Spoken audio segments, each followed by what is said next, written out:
Ito na po yung kamatis na imamarkot natin. Ayan, mag-uumpisa na tayong maghiwa dito sa isang sanga ng kamatis. Ayan po, kailangan medyo mahaba yung pagkakahiwa natin at aabot sa kalahati ng katawan ng kamatis. Ayan po. Tapos, lagyan muna natin siya ng kawayan dito para itatali natin yung katawan ng kamatis dito. Yung pinakasanga. Tali muna natin po. Dahil pag nilagyan natin siya ng tubig ay bibigat. Pwedeng mabali. Ayan. Talian muna natin siya.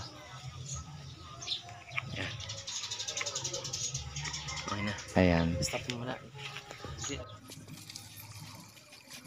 Tapos maglagay tayo ng tubig sa isang plastic. At ito yung ilalagay natin dito sa hiniwa natin. Ayan, ipapasok natin yung kabilang side ng plastic. Ayan po. Tapos lalagyan natin ng tali ito dito sa ibabaw ng plastic. Ayan. Ayan, tinalian na po natin.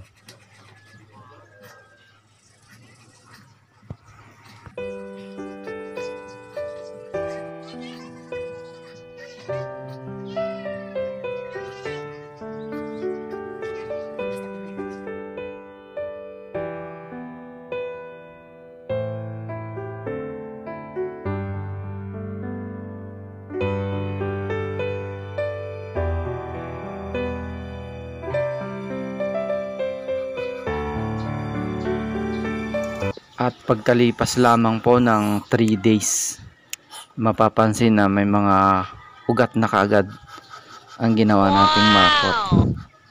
Ayan po, may mga maliliit na ugat na lumalabas. Ayan. Ang bilis magkaugat. At ito po, pagkalipas naman ng 5 days, kitang-kita na mahaba na yung ugat niya dito sa loob ng plastic na may tubig. Ayan po. Ayan.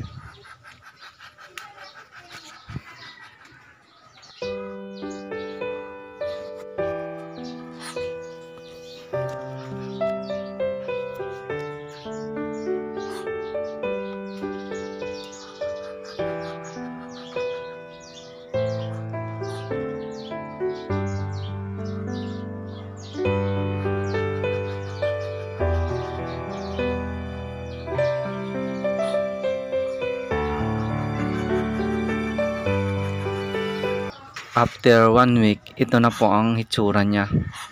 Mas lalong dumami at humaba yung mga ugat niya. At pwede na natin siyang kunin at ilagay sa isang taniman. Ayan po. Ngayong araw na to ay ikakat na natin siya. Ayan po. Ang haba na ng ugat niya, nakakatuwa dahil ang bilis pala ng kamatis paugatin. Ayan. Ang mga ugat niya.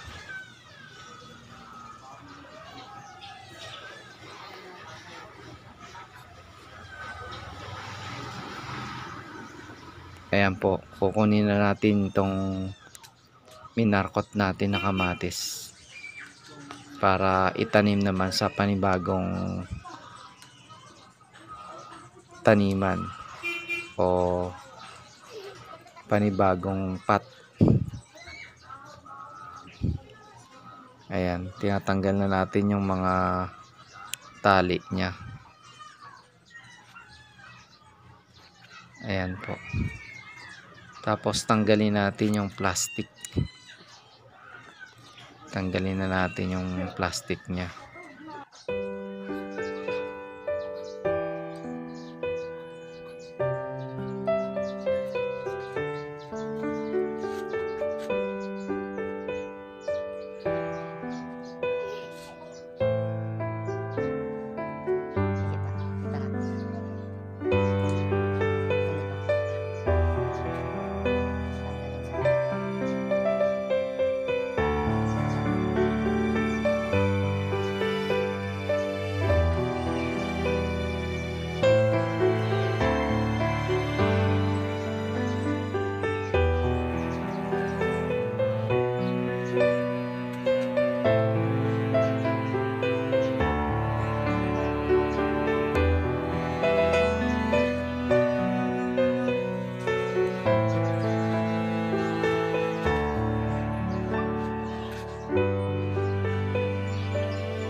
Dito po natin siya ilalagay at lagyan muna natin siya ng kawayan. Ayan. Para dito natin itatali yung katawan ng kamatis. Ayan po. Ayan.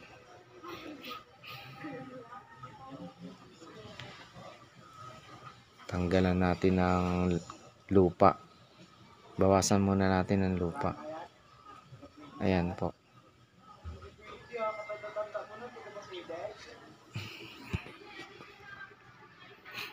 Ayan.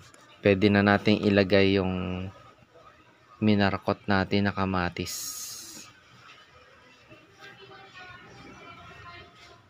Ayan.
Ito na po yung minarkot natin na tomato or kamatis. At ilang araw na lamang po ay makaka-harvest na tayo ng mga bunga ng kamatis na to. At kahit po sa inyong mga bakuran lang ay pwede nyo itong gawin na magparami ng mga kamatis sa pamamagitan ng pagmamarkot.